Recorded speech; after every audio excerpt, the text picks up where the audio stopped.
back, and I guess by the time I get back there, everything's gone. But anyway, we're glad you're back, and for those of you joining us on television, you don't know what you're missing by not being able to come in on a Wednesday afternoon, because we just have a good time, don't we? It's a good afternoon, well spent.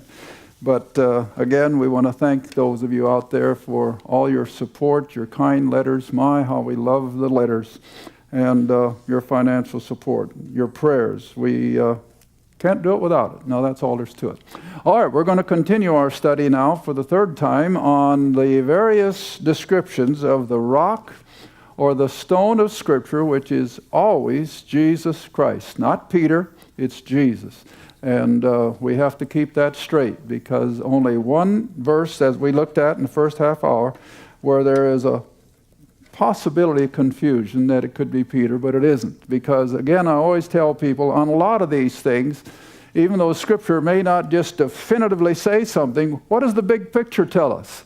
See, and that's what we have to learn. What's the big picture in Scripture? And so the same way with this rock and stone deal, and when you look at the big picture, how often all through Scripture, under various circumstances, Jesus Christ is the rock and the stone.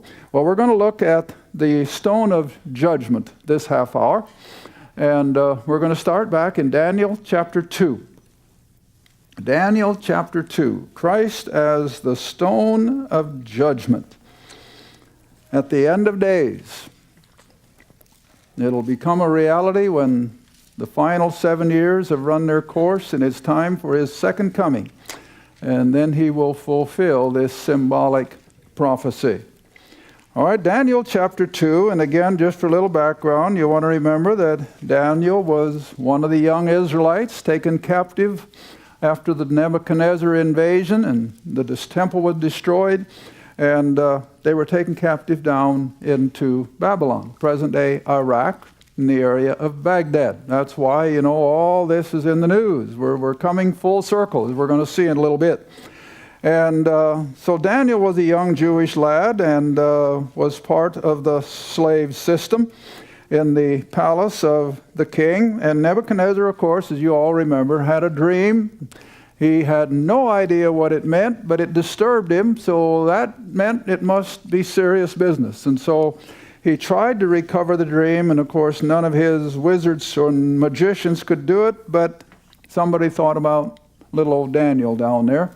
And so they bring Daniel up, and Daniel not only recovers the dream, but interprets it. And it becomes then the benchmark of prophecy as we understand end-time events. So we'll drop down to chapter 2, verse 31, as he recovers the dream. And we're going to take the time to read it, because even though most of you have heard it a dozen times, we know there's a lot of people out there on TV who have probably never heard it.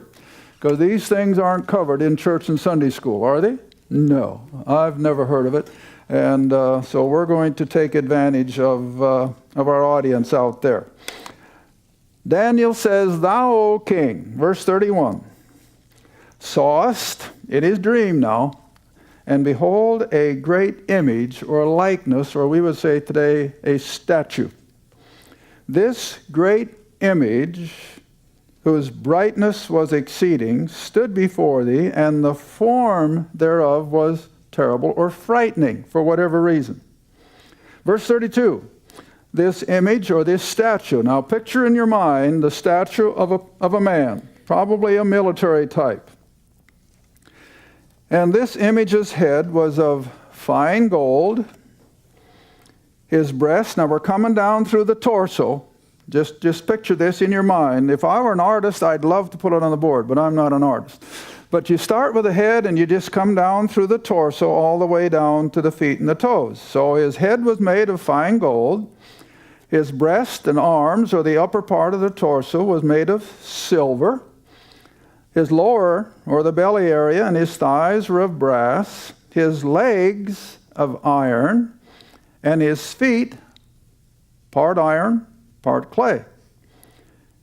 And Daniel says to Nebuchadnezzar, "Thou sawest," or you watched in this dream, "until a stone," here it comes now, You watched until a stone was cut out without hands. Now, whenever the Bible speaks of something as being done without hands, what does it indicate? Well, it's a work of God. Whatever it is, whether it speaks of the temple up in heaven that was not built with human hands, it's something that was constructed by God himself. All right, the same way here, see? Thou, he sees a stone coming out of wherever, striking this statue or this image on its feet. All right? And broke it to pieces. Verse 35, and then was the iron and the clay. In other words, it starts at the feet. So you got to put all this in your mind's picture now. This stone cut out without hands strikes this statue on its feet, rolls it over, and like a steamroller, crushes it to pieces. See? All right, so then was the iron and the clay and the brass and the silver and the gold, starting at the feet, up the legs, over the belly, over the chest, and finally the head. All crushed and ground to powder, broken to pieces, verse 35, and became like the chaff of the summer threshing floor, and the wind carried them away, so that there was no place found for them. And the stone, here we come back now to the crushing stone that was smiting the image, became a great mountain, and a mountain in Old Testament language is a kingdom. So here this stone now becomes the head of a great kingdom. Doesn't just fill the Middle East, but what? The whole earth. So it's going to be an earth-wide kingdom. All right, now verse 36. This is the dream. Now we will tell the interpretation thereof before the king. 37. Thou, O king, art a king of kings. Now again, you have to know your ancient history. Babylon under Nebuchadnezzar was the first great military consort. There had been tribal wars, sure, for hundreds and hundreds of years. But Nebuchadnezzar, ruling there in Babylon, became the first visible Gentile empire. And of course, they had conquered many of the countries around them. But they were the first. And he had absolute dictatorial rule. He didn't have a Congress. He didn't have a cabinet. He had nothing. He was absolute in his own power. All right, so consequently, he's called the King of Kings. Verse 37, for the God of heaven hath given thee a kingdom, power, and strength, and glory. Verse 38, wheresoever the children of men dwell, the beasts of the field, and the fowls of heaven, he has given in thy hand. In other words, he had absolute control, like no one had ever done before. And he has made thee ruler over them all. Thou art the head of gold. All right, then you come down, and it's just a quick review now then of the unfolding of Gentile history. And that's why history and Bible study go so well together. You got to get a little glimpse of history, or this is all Greek to you. But you see, as soon as Babylon became a great, glorious nation and empire, with one of the most beautiful cities in the then known world, with all of its hanging gardens, then naturally, what boils up amongst the enemy? Envy, jealousy. And they're going to want it. See, that's why I am a proponent of defense. If America was to lay down our defense with all of our natural resources, with our system of living, the world would come in and take us in a minute. Because that's the way it's always been, beloved, and these pacifists can go fly a kite. They're as wrong can be. You have to defend what you've got or you'll lose it. Oh, it happened to Babylon, the greatest empire at that time. But bubbling underneath was this envy from the other areas. And so up comes another empire, the Medes and Persians, right next door, see? All right, and so after thee shall rise another kingdom inferior to thee, and another We skip over the second one, which is the Medes and the Persians, and we jump right over to another one, which was down to the brass part of the image or the statue, which was the Greek Empire. And it shall bear rule over all the earth.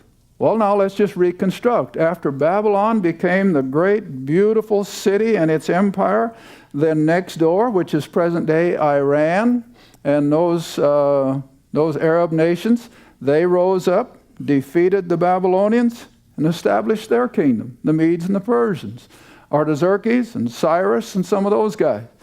But as time went by, according to the dream, a third empire would come up and overrun the Medes and the Persians. And that was Alexander the Great. You've all studied Alexander back in grade school. Well, he was the third of these prophesied Gentile empires. Alexander conquered everything clear to the Ganges River of India and all the way back west as far as Turkey. He didn't, and Greece. He didn't get to Rome, but he got as far as Greece. Then what? Well, his empire held for a couple, 300 years, and it began to weaken, and up came the Romans. That's the fourth empire. All right, now that's the next one then. See, verse 40, the fourth empire, or the fourth kingdom. Speaking of this statue, the head of gold, Babylon, the shoulders and chest of silver, which was the Medes and the Persians, the belly, the Grecian Empire under Alexander, the legs of the Roman Empire. All right, that's the fourth kingdom. And it shall be as strong as iron. Now, I think you all are aware of the power of the Roman military. And it crushed in pieces and subdueth all things, and as iron that breaketh all these, it shall break in pieces and bruise.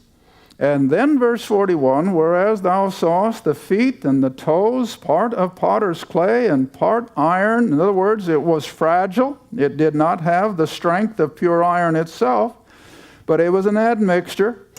And it was partly the kingdom that would be divided, but there shall be in it the strength of iron, for as much as thou sawest iron mixed with clay. Now, if you know anything about metals, you know that iron mixed with clay is like trying to mix cement with plain ordinary dirt. It just won't work, will it?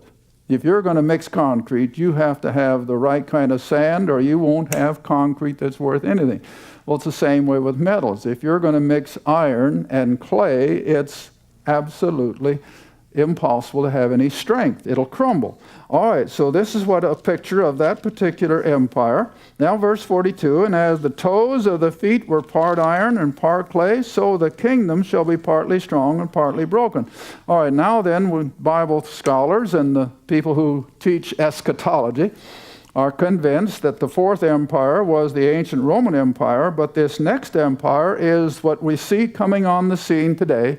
And I still hold to Western Europe. A lot of the prophecy people are now moving to the Middle East because of Islam, but I refuse to do that. I still maintain Western Europe is going to be this final empire, the mixture of iron and clay, because even the original 10 nations that started right after World War II have all been so nationalistic they cannot work together. They have various ethnic backgrounds, they have all different languages, and so they finally got a common currency, but they are still an admixture of people. And so consequently, they will not have that singleness of purpose like the Nazis did in Germany and so forth. And that's what I feel will be the end-time empire. Now, a lot of people, now I'm digressing again, a lot of people are getting the idea that now the Antichrist has to be a Muslim because of the increase in all they're doing. Well, it could well be. Because what is Europe fast becoming? Muslim. It's so fast, it's scary. England especially. So if I'm going to hold these 10 nations of the common market as they first came about, and I still do, even though there are 15 or 20 others, those original 10 still have the core of power in the European community. All right. If indeed the Antichrist comes out of that and he's a Muslim, no problem, because Europe is mostly Muslim already. And so don't fall for the idea that It can't be the 10 nations of Europe anymore because it's going to be a Muslim Antichrist. No problem. Now, I'll tell you, while I'm on that, because I'm getting so many letters, they're beginning to ask me now, well, Les, is something else going to come up beside the European community? No, I do not think so. Now, I didn't intend to do this, so this is free for nothing. Come over to Daniel chapter 9. I want to set people straight. Don't fall for all of these little gimmicks. The final empire is still going to be Western Europe, because it's out of Western Europe that the Antichrist will come, albeit he may be a Muslim, and we understand that that's no problem. But you come down to Daniel chapter 9. Now, this may be throwing me off schedule, but can't help it. Daniel chapter 9. Here we have the final 490 years of prophecy concerning the nation of Israel, and most of you know all about this. And we come all the way down to verse 26, and we're getting ready now to be introduced to the Antichrist for the first time, if I'm not mistaken, in the Old Testament. Verse 26, after the 62 weeks, and Messiah is cut off. In other words, after 483 years, leaving 7. So after the 483 years, Messiah is cut off, not for himself. He didn't die for anything he had done. Now here it comes, and we have to take this slowly. The people of the prince that shall come. Now, who's the prince that's coming? The Antichrist. All right. The Antichrist is going to come out of this people that shall come. And what is that empire going to do to Jerusalem? Destroy it. See? And the people of the prince that shall come shall destroy the city, Jerusalem, and the sanctuary, the temple, and the end thereof shall be of the flood, and to the end war and desolations, and so on and so forth. All right, so what that verse tells us is that the coming Antichrist will come out of the same empire that destroyed Jerusalem and the temple in 70 AD. Well, anybody knows what empire did that? Rome. No doubt about it. All right, even though Rome as an empire went into the dustbin of history, as I usually put it, yet since World War II, what are we seeing? It's coming back up. Only it's not coming back up as a Roman empire headquartered in Rome under a Caesar. Instead, now it's coming up more or less as a democracy of 10 nations. And that's where the 10 toes come in at. All right, now the first argument, yeah, but they're already up to what, 28 or 30 nations? But you know what? Those original 10 still are at the core of everything with the European community. And I read one time, not too long ago, they have veto power. So they're still in total control. All the others are just satellite nations. All right, so here we have it. That we have to have a revived Roman Empire coming out of Western Europe, and out of that empire will come the Antichrist, and he in turn, of course, will become then a world ruler. All right, so much for that. Digress. Come back with me to Daniel chapter 2. So what Daniel is really prophesying here is the unfolding of the Gentile empires beginning with Nebuchadnezzar in 606 BC. So between 600 BC and Christ's first advent, all 4 empires came and went. Well, Rome hasn't gone yet, but they will. All right, so the Babylonians came and went, the Medes and Persians came and went, the Greeks came and went, and Rome is holding forth during Christ's first advent. Then they disappeared. All right, but now here we are 2,000 years later, and if you know anything about everyday news, what 4 empires are again in there? Iran. That was what? That was Persia, see? That was the second empire. Baghdad. Our boys are over there fighting every day. What is it? That first empire. It's in the news. And then what was the third empire? Greece. And Syria was the key player so far as Israel is concerned. Syria's in the news every day. And then our common market, or the European Union, is the fourth, and it's in the news every day. So here we are. 2,000 years later, we've come full circle. All these empires are now evident in the business and the production of the world. They've all got their fingers in the pie. Okay, now let's read on in chapter 2.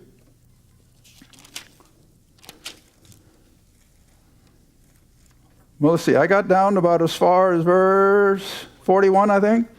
And whereas thou sawest the feet and toes, part of potter's clay, part iron, the kingdom shall be divided, but there shall be in it the strength of iron. All right, now verse 42, and as the toes of the feet were part iron, part clay, so the kingdom shall be partly strong. All right, then verse 43. And whereas thou sawest iron mixed with clay, they shall mingle themselves with the seed of men. In other words, those nations are coming together and making a loose-knit democratic government. Then come down to verse 44. And in the days of these kings, in other words, when all these Gentile empires are back in the news every day, as we see them as I stand here, then shall the God of heaven set up a kingdom which shall never be destroyed, shall not be left to other people, but it shall break in pieces and consume all these kingdoms. See? And then verse 45. For as much as thou sawest that the stone, here we go again, a complete repetition of what the first part of the chapter talked about, that this coming stone will hit that empire that is ruling at the time, which will be the revived Roman Empire, headed up over in Western Europe, under an Antichrist that will come out of it someplace. And then all these others, Iran, Syria, Iraq, they're all going to be smashed to smithereens like the dust of the threshing floor. All right, for the stone was cut out of the mountain without hands, verse 45, and it broke in pieces. See? The iron and the brass. The common market as we now know it, which will be ruling during the tribulation under the Antichrist. The clay, the silver, the gold. And it will be completely annihilated, so that now then you can come over to chapter 7, verse 13 and 14. As a result of that crushing stone coming down on these end-time governments and economics, or economies, whatever you want to call it, the world system under the Antichrist, and here's its final end. This is the crushing of the stone.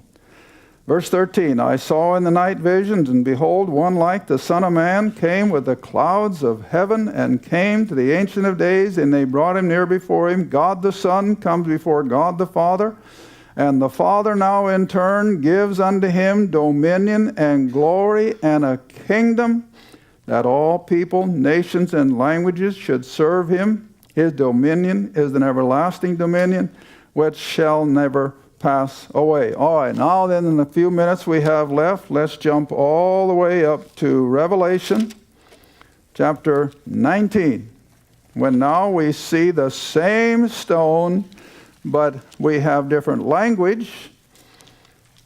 Revelation 19, but it's the same crushing stone of Daniel. And we can get excited, because I think we can just about see it coming over the horizon. Revelation 19, verse 11.